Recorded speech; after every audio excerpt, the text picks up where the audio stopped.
What's up, team, and welcome back to another update from the bull ring.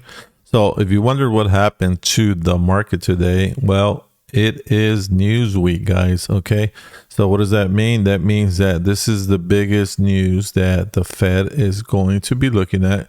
We have March CPI report that is coming out. Okay, now what does that mean for the stock market? Very simple.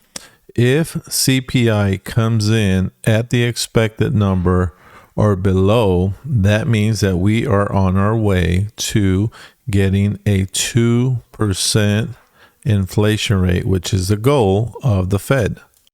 All right, let's go through this. So consumer price index, guys, is expected to show overall inflation ticked up last month. Okay, so what does that mean for us? That means that the Fed is not going to pull the trigger on lowering rates.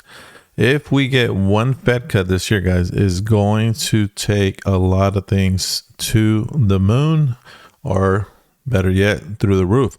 So housing market will go up, the stock market will go up, but as you can see, okay, and I've highlighted here in red, we have a couple other things that we need to really look at here.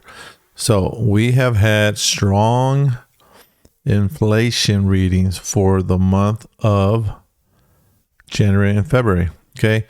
Now, what does that mean? That means that the Fed is not going to even think about cutting rates because inflation is not going down. And the other part I highlighted at the bottom is traders in the bond market are looking for the Fed to cut rates. Now, that's probably not going to happen now. They've gone from 5 to 6 cuts to 3 now, and now they're thinking maybe just 1, maybe at the end of the year, which the market is not liking that. So the market today is just super flat, guys. So check this out. So we started the day, and on the last video, I said what the resistance and support was for SPX, and check it out. Okay. So we started the day.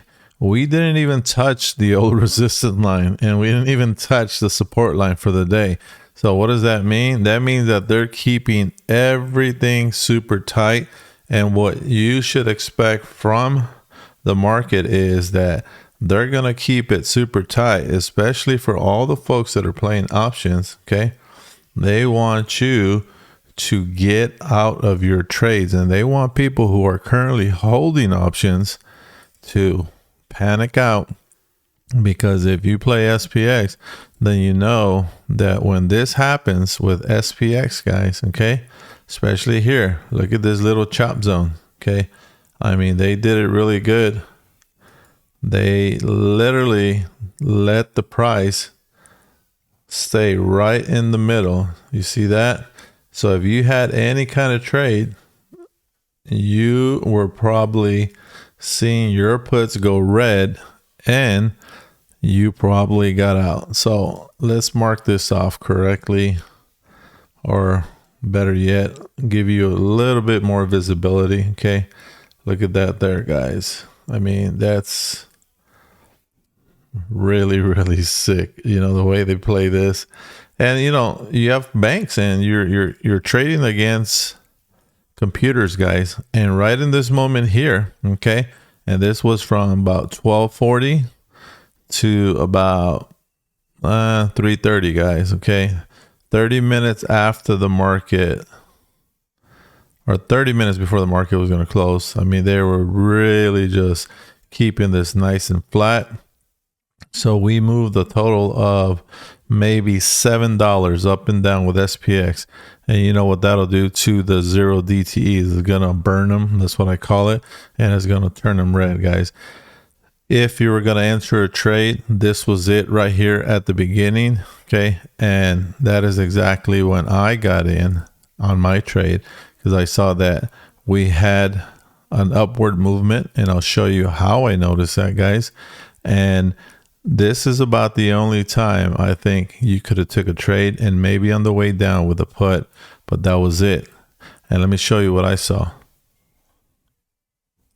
All right, I'm going to move some of this stuff off the screen so that you guys can see clearly what these candles look like today. Okay, but this is what I saw with my indicator. Okay, and like I said, when the market opened up, we went down, we started coming up. So the first candle I saw come above the actual cloud, I jumped into the trade, and then I stayed in the trade because I saw this line here, guys. Okay, that is the 200-day exponential moving average, and if you see that happen, usually you get a nice move up. I call it a power move, and sure enough, we did.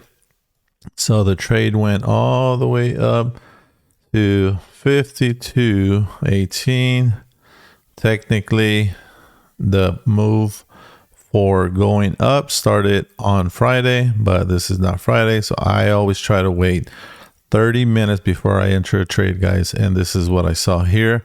So as soon as we got in here, check this out. Okay, this was a $14 move. Okay, on SPX, that's what you want. You usually get $10 to $12 moves on SPX on a good day, and look at this. On the way down, it was a $20 move. Now if you're a day trader, guys, that's the time when you get in. Okay, and most of the time, hey, you call it a day. Don't overtrade, guys. Okay, some people like to overtrade, but this is your box. Okay, and one of the things that I recommend, guys, is do your box daily.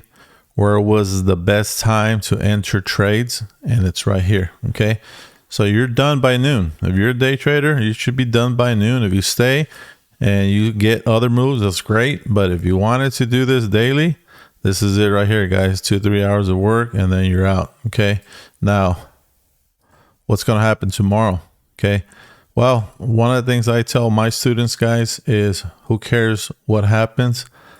Play the clouds, guys. It doesn't matter what news is going on. Doesn't matter who said what. Play your clouds. Stay on one time frame. Do not switch time frames. Do not switch tickers unless you've already charted it. Okay, if you join my bull ring, guys, I do this for you guys. Okay, look at that. Okay, so those are entries. Now today, these were very short entries, but if you wanted to, you could have got in. But most of the time I recommend, hey, when there's news, guys, and you see this choppiness like I showed before, just wait. Don't worry about it, but you will get some nice entries. These first two, even this third one, was not bad. Okay, the third one was a little shorter, but however, we'll look at it. It's $6. Okay, $6 gives me a nice green. Not too big, but it's still green. Okay, so this is what's going on, guys. There's news, so these market makers are not going to let this go up, because if CPI data comes in, and I'm going to draw this out for you guys so you don't forget. Okay, if CPI data, okay, comes in higher than expected, okay, so if it's higher, let me draw this out for you. Again, if CPI goes higher, the market will go lower, because everybody's going to say, we're not going to get a rate cut. It's over. I'm not buying. Okay. Prices are going to look ugly. So folks are going to say, I'm selling my stuff. They're not going to try to fight this inflation. If CPI data is lower, then the market will go higher. When it goes lower, everybody thinks, all right, we're on track. The plan is working. So at some point, the Fed will say, hey, our plan is working. We're on target. We'll lower rates on this month. They're not going to say which month, but they might say a quarter. Hey, quarter four is right now what analysts are saying. So if that happens, then the market is going to just blast off, because they're going to love it. And they're not going to wait for the Fed to say it. They're going to wait for that number to come out. When the number comes out on Wednesday, guys, you might see that. Okay. So just understand. So whatever you're trading, understand that that might happen. So the entire market was just flat and chopping today, guys, except for one. So what happened to Tesla? Check this out. I mean, that thing just boomed from the beginning. So why would the stock go up so much? It's up $6, 5.5. Okay, in one day, it's up almost $9 from Friday's close. So what happened? Why did it go up? It's been going down. Everybody's been saying they're not going to make money this year. I will tell you. And of course, as usual, Elon always finds a way to get the stock back up, guys. And the magic day it will come out in is August 8th. They're going to reveal this robo-taxi, and they say it's going to be in the range of $25,000, guys. I think a lot of entrepreneurs and a lot of investors are going to jump in on that. So will Tesla go up?